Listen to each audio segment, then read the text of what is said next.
समय पहले की बात है। राजा न्यायप्रिय, परोपकारी और अत्यंत शक्तिशाली था, लेकिन उसे एक ही दुख था। उसके 2 पुत्रों में एक निर्दयी था और दूसरा अंधा। हे प्रभु, कोई तो राह दिखाइए। मेरे बाद मेरे राज्य और प्रजा का क्या होगा? महाराज, चिंता न करें, आपके पुण्य कर्मों का फल आपको अवश्य मिलेगा। एक दिन महल के द्वार पर एक बूढ़ा भिखारी पहुंचा। उसके वस्त्र फटे थे और शरीर पर घाव थे। उसने विनती की, मुझे महाराज से मिलने दें। मेरी एक विनती है, मुझे जाने दें। कृपया मुझे मिलने दें। राजा ने आज्ञा दी। उसे भीतर लाया जाए। भिखारी कांपते हुए दरबार में आया और घुटनों के बल बैठकर बोला, महाराज, मैं एक निर्धन व्यक्ति हूँ। मेरी कोई संपत्ति नहीं, कोई सहारा नहीं महाराज। मेरे 2 जुड़वा बच्चे हैं, बेटी सुकन्या जो बुद्धिमती है और बेटा चतुरसेन जो अत्यंत मेधावी है महाराज। लेकिन निर्धनता के कारणवश वे शिक्षित नहीं हो पा रहे। मैं वानप्रस्थ के लिए सब त्याग कर हिमालय जाना चाहता हूँ। कृपया मेरी सहायता करें महाराज। राजा को भिखारी की करुणा भरी बातें सुनकर दया आ गई। उसने पूछा, तुम्हारे बच्चे कहाँ हैं? भिखारी ने अपने पीछे खड़े बच्चों की ओर इशारा किया। वे दुबले पतले थे, लेकिन फटे कपड़ों में भी तेजस्वी नजर आ रहे थे। राजा ने अपने मंत्री से कहा, इनकी परीक्षा लो और देखो कि क्या ये योग्य हैं। मंत्री ने बच्चों से कठिन प्रश्न पूछे। अगर तुम्हें राजा बना दिया जाए तो क्या तुम अपने माता पिता और गुरु को भूल जाओगे? नहीं, क्योंकि सच्ची निष्ठा और ईमानदारी ही राजा का सबसे बड़ा गुण होता है।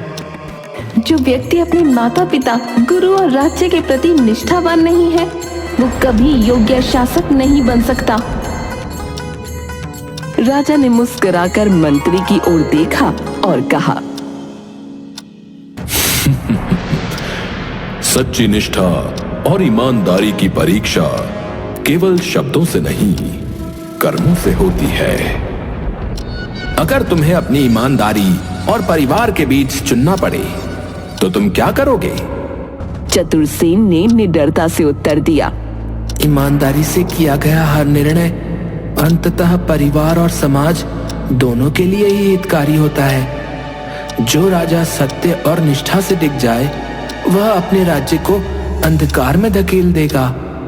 महाराज, यह बालक अत्यंत मेधावी है।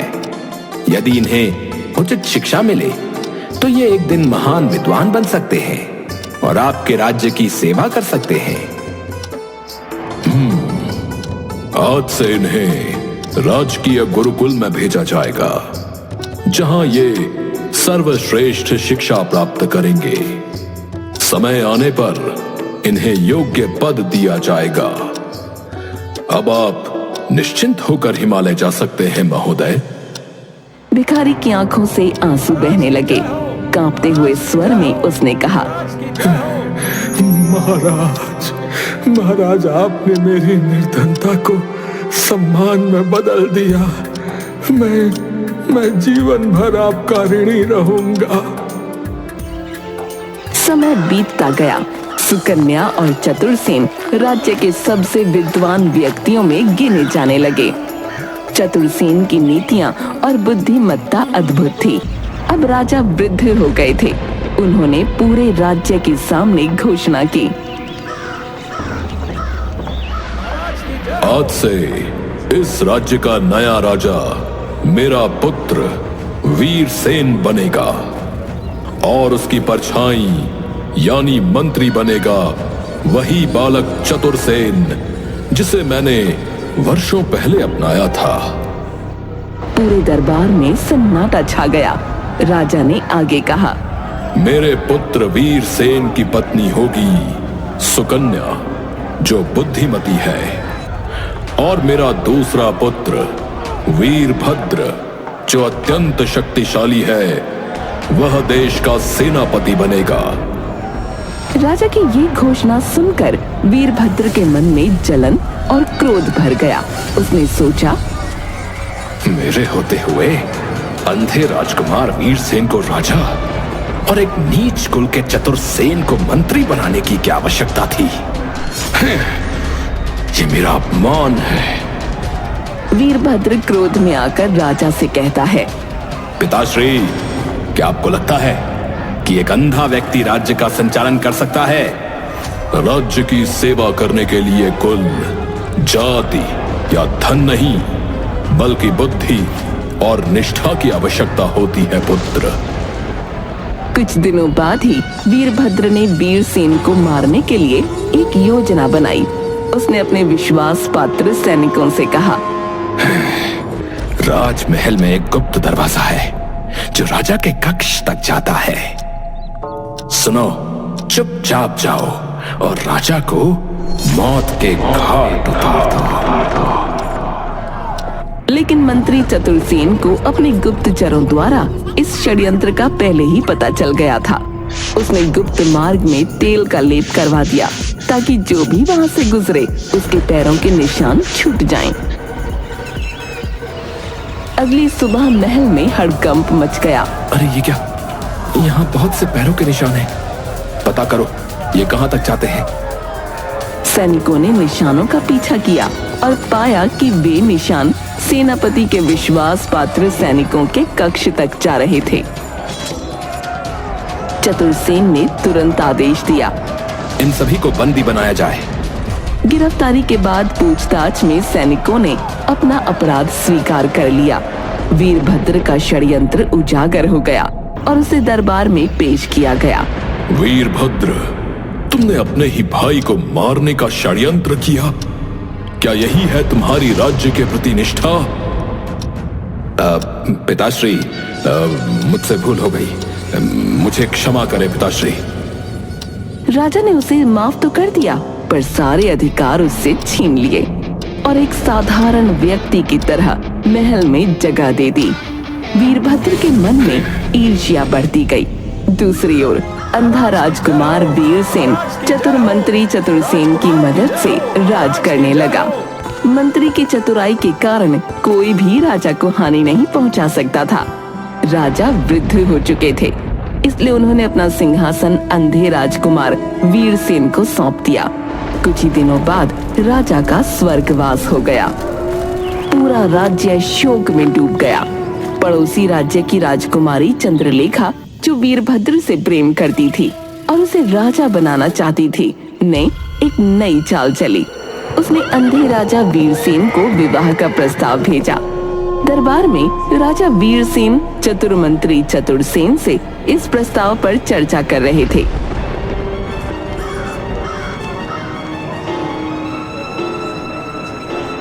महाराज, ये प्रस्ताव मुझे षड्यंत्र जैसा प्रतीत होता है। आप नेत्रहीन हैं, जबकि राजकुमारी चंद्रलेखा अद्वितीय सौंदर्य की धनी है। सोचने की बात है महाराज कि वो आपसे विवाह क्यों करना चाहती है। सच कह रहे हो मंत्री। मैं इस प्रस्ताव की सत्यता जानना चाहता हूँ। राजा ने राजकुमारी को पत्र भेजा। राजकुमारी, इतनी सुंदर और योग्य होने के बावजूद आप मुझसे विवाह क्यों करना चाहती हैं? अगले ही दिन राजकुमारी चंद्रलेखा स्वयं दरबार में उपस्थित हुई। वो राजसी वस्त्रों में अलौकिक सौंदर्य की प्रतीक लग रही थी। उसने दरबार में प्रवेश किया और अत्यंत मधुर स्वर में कहा, महाराज, मैंने आपकी वीरता और न्यायप्रियता की कहानियां सुनी है। आप नेत्रहीन होते हुए भी इतने शक्तिशाली हैं कि पूरा संसार आपको पूजता है। मैं ऐसे शक्तिशाली और न्यायप्रिय राजा के साथ अपना जीवन बिताना चाहती हूँ। वो धीरे धीरे आगे बढ़ी, राजा के समीप आई और उनका हाथ अपने कोमल हाथों में ले लिया। महाराज, मेरा हृदय केवल आपका है। यदि आप मुझे स्वीकार नहीं करेंगे तो मैं जीवन भर अकेली रह जाऊंगी। राजा वीरसेन के मन में पहली बार किसी ने इतना प्रेम और सम्मान जताया था। उनका हृदय भावनाओं से भर उठा। वो कुछ क्षण मौन रहे, फिर बोले, राजकुमारी, आपका प्रेम और समर्पण मुझे अभिभूत कर रहा है। ये सुनकर चतुरसेन चिंतित हो उठा। वो जानता था कि ये प्रेम नहीं बल्कि एक षड्यंत्र है। उसने राजा को सावधान किया। महाराज, इस विषय पर थोड़ा विचार करना आवश्यक होगा। ये निर्णय इतना शीघ्र नहीं लेना चाहिए। तुम्हारी बात सत्य है मंत्री। इस विषय में थोड़ा और विचार करना उचित रहेगा। लेकिन चंद्रलेखा जानती थी कि यदि राजा को सोचने का समय मिल गया तो उसकी योजना विफल हो सकती है। उसने तुरंत राजा की ओर देखा और अत्यंत भावुक स्वर में कहा, क्या मेरे प्रेम की परीक्षा ली जाएगी महाराज? यदि हाँ तो मुझे आज ही अवसर दीजिए कि मैं आपकी रानी बन सकूं। राजा, जो पहले ही उसकी मोहक वाणी और कोमल स्पर्श से प्रभावित हो चुके थे, भावुक हो गए। राजकुमारी, मुझे अब किसी परीक्षा की आवश्यकता नहीं। मैं आपके प्रेम को स्वीकार करता हूँ। चतुरसेन का मन चिंताग्रस्त हो उठा। वो समझ गया कि राजा मोह के जाल में फंस चुके हैं, लेकिन अब वो बिना प्रमाण के कुछ नहीं कर सकता था। राजा और चंद्रलेखा की सगाई का उत्सव धूमधाम से संपन्न हुआ। कुछ दिनों बाद चंद्रलेखा ने वीरभद्र से गुप्त रूप से मुलाकात की। राजकुमारी, तुमने तो कमाल कर दिया। अब ये राज्य बस मेरे कदमों की दूरी पर है। लेकिन राजा को मारने का सही समय अभी आना बाकी है। मुझे बस थोड़ा समय दो। राजमहल में शाही विवाह की तैयारियां चल रही थीं। राजा अपने कक्ष में बैठे थे, तभी चंद्रलेखा उनके पास आई और मधुर स्वर में बोली, महाराज, मैं चाहती हूँ कि विवाह से पहले हम दोनों अकेले जंगल में शिकार पर जाएं। ये क्षण हमें एक दूसरे को और करीब लाने में मदद करेगा। राजा, जो पहले ही उसकी मोहक वाणी और प्रेम पूर्ण शब्दों में डूब चुके थे, ने बिना सोचे समझे सहमति दे दी। ये तो बहुत अच्छा विचार है रानी। जंगल की ताजगी और आपका साथ, ये क्षण अविस्मरणीय होगा। मंत्री चतुरसेन को इस प्रस्ताव पर संदेह हुआ। वो राजा के पास आया। महाराज, ये उचित नहीं लग रहा है। विवाह से पहले अकेले जंगल जाना संकट से खाली नहीं है। कृपया पुनर्विचार करें महाराज। चतुरसेन, तुम हर बात में षड्यंत्र क्यों ढूंढते हो? चंद्रलेखा मेरी होने वाली रानी है। वो मुझे हानि क्यों पहुंचाएंगी? महाराज की भलमनसाहत ही उनकी सबसे बड़ी कमजोरी है। मुझे दृष्टि रखनी होगी। उधर चंद्रलेखा ने गुप्त रूप से वीरभद्र को संदेश भिजवाया। योजना तैयार है। मैं राजा को अकेले जंगल में ले जा रही हूँ। वहाँ पहले ही खूंखार नरभक्षी शेरों का बसेरा है। जैसे ही ये नेत्रहीन राजा उनके सामने आएगा, मैं उसे अकेला छोड़कर चली आऊंगी और शेर अपना काम कर देंगे। वीरभद्र ये सुनकर प्रसन्न हुआ। वो अपने गुप्त साथियों के साथ बैठा हुआ था। बहुत बढ़िया। एक बार ये राजा मर गया तो चतुरसेन भी मेरा कुछ नहीं बिगाड़ पाएगा। मैं गद्दी पर बैठूंगा और तुम्हें अपनी महारानी बनाऊंगा प्रिय।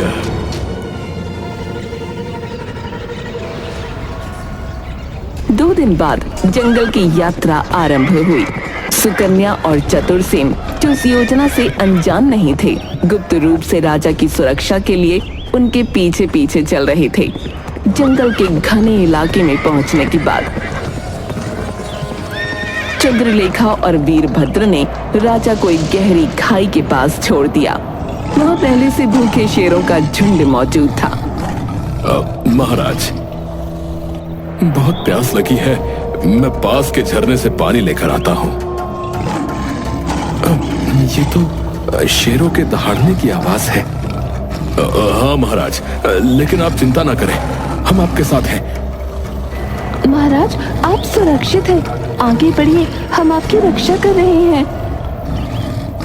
जैसे ही राजा कुछ कदम आगे बढ़े, चंद्रलेखा और वीरभद्र राजा को अकेला छोड़कर भाग निकले। ये सूचना तुरंत ही सुकन्या और चतुरसेन को मिल गई, जो पास में ही छुपे हुए थे। अब देखना है राजा जी, आपकी किस्मत और आपका चतुरसेन कब तक साथ देता है। राजा अब अकेले शेरों के बीच खड़े थे। चारों तरफ भूखे शेर उनकी ओर बढ़ रहे थे। शेर अब मात्र कुछ ही कदम दूर थे। तभी अचानक सुकन्या ने तीर निकालकर शेरों पर वार करना शुरू कर दिया। राजा जी, डरे नहीं, मैं यहाँ हूँ। पहला तीर एक शेर की आंख के पास लगा, जिससे वो दहाड़ता हुआ पीछे हट गया। दूसरा तीर एक और शेर के पैर में लगा और वो भाग खड़ा हुआ, लेकिन अभी भी कुछ शेर बचे थे। इतनी देर में चतुरसेन ने जल्दी से अपने घोड़े से मशाल निकाली और आग जलाकर शेरों की ओर दौड़ पड़ा। राजा के प्राण बच गए। चतुरसेन, क्या ये तुम हो? हाँ महाराज, और हम समय पर पहुंच गए हैं। राजा के आदेश पर चंद्रलेखा और वीरभद्र को राजसभा में बुलाया गया। पूरा दरबार सन्नाटे में था। राजा सिंहासन पर बैठे थे। उनके चेहरे पर क्रोध और पीड़ा साफ झलक रही थी। चतुरसेन और सुकन्या उनके पास खड़े थे। चंद्रलेखा घबराई हुई दिखने का नाटक कर रही थी, जबकि वीरभद्र गंभीर मुद्रा में खड़ा था। चंद्रलेखा, तुमने मुझे जंगल में अकेला क्यों छोड़ा? क्या यही तुम्हारा प्रेम था? इतना सुनते ही चंद्रलेखा दौड़ती हुई राजा के पास आई और रोने का नाटक करने लगी। महाराज, काश चतुरसेन मुझे भी बचा लेता। मैं जंगल में बेहोश होकर खाई में गिर पड़ी थी। शेरों को देखकर मैं इतना डर गई कि कुछ समझ ही नहीं आया। अगर होश में होती तो शेरों के आगे खुद का बलिदान कर देती। महाराज, क्या आप मुझ पर विश्वास नहीं करते? राजा, जो पहले ही उसके प्रेम में अंधे हो चुके थे, फिर से धोखे में आ गए। नहीं, मुझे अपने प्रेम पर पूरा विश्वास है। तुम्हें कुछ नहीं होगा चंद्रलेखा। सुकन्या, जो राजा से प्रेम करती थी पर कभी अपने प्रेम को व्यक्त न कर सकी थी, उसकी आंखों से सच्चे आंसू बहने लगे, लेकिन उसने कुछ नहीं कहा। तभी चंद्रलेखा ने अपनी अगली चाल चली। महाराज, आपके साथ एकांत में समय बिताने का सपना अभी भी अधूरा है। अब हम समुद्र यात्रा करेंगे ताकि कोई खतरा ना हो और हम कुछ समय शांति से बिता सकें। राजा फिर चंद्रलेखा के झूठे प्रेम के आगे कुछ न कह सके, लेकिन मंत्री चतुरसेन को संदेह हुआ। महाराज, हमें पहले सुरक्षा व्यवस्था की तैयारी करनी चाहिए। समुद्री यात्रा आसान नहीं होती। चंद्रलेखा तुरंत राजा के पास जाकर भावुक हो गई और रोने का नाटक करने लगी। महाराज, क्या मंत्री जी को मेरे प्रेम पर संदेह है? अगर ऐसा है तो मैं अभी के अभी अपनी जान दे देती हूँ। नहीं नहीं चंद्रलेखा, हम अवश्य यात्रा पर जाएंगे। मंत्री जी, क्या आपको महाराज की खुशी नहीं चाहिए? वो मेरे साथ समय बिताना चाहते हैं। आप व्यर्थ चिंता न करें। राजा मुस्कुरा दिए। मंत्री चतुरसेन जी, चिंता मत करो। मेरे साथ मेरी प्रिय रानी होगी। ऐसा करो, तुम और सुकन्या भी हमारे साथ चलो। इससे ये यात्रा और सुखद हो जाएगी। मंत्री चुप रहा, लेकिन वो समझ गया कि कुछ न कुछ गड़बड़ अवश्य है। चंद्रलेखा और वीरभद्र ने समुद्र के कुख्यात समुद्री डाकू कालसागर से गुप्त समझौता किया। रात्रि के अंधेरे में वीरभद्र और चंद्रलेखा गुप्त रूप से कालसागर से मिलने गए। कालसागर, हमें राजा को समुद्र में समाप्त करना होगा। बदले में तुम्हें सोना, गहने और आधा राज्य मिलेगा। कालसागर ठहाका मार कर हंसा। मुझे सौदा पसंद आया।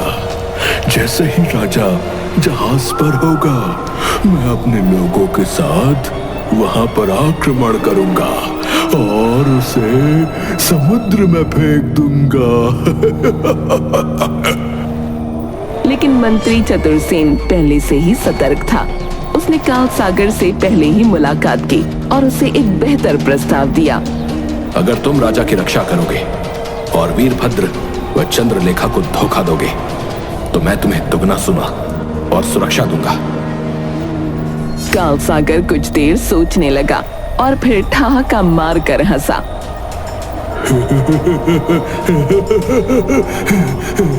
मुझे धन से मतलब है, किसी की मृत्यु से नहीं। मैं वही करूंगा जो मेरे लिए लाभदायक हो।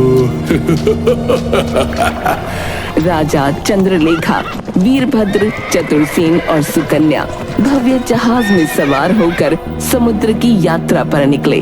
रात के समय जहाज की छत पर चंद्रलेखा राजा को लेकर खड़ी थी। महाराज, देखिए समुद्र कितना सुंदर लग रहा है। कृपया आगे बढ़कर लहरों को महसूस कीजिए। राजा धीरे धीरे आगे बढ़ने लगे। चंद्रलेखा और वीरभद्र ने एक दूसरे की ओर देखा और इशारा किया कि काल सागर हमला कर दे। लेकिन इस बार काल सागर ने अपनी सेना को राजा पर नहीं बल्कि वीरभद्र और चंद्रलेखा पर हमला करने का आदेश दिया। ये क्या कर रहे हो? तुम हमारे साथ हो। काल सागर ठहाका मार कर हंसा। मूर्खो, मंत्री ने मुझे तुमसे बेहतर सौदा दिया है।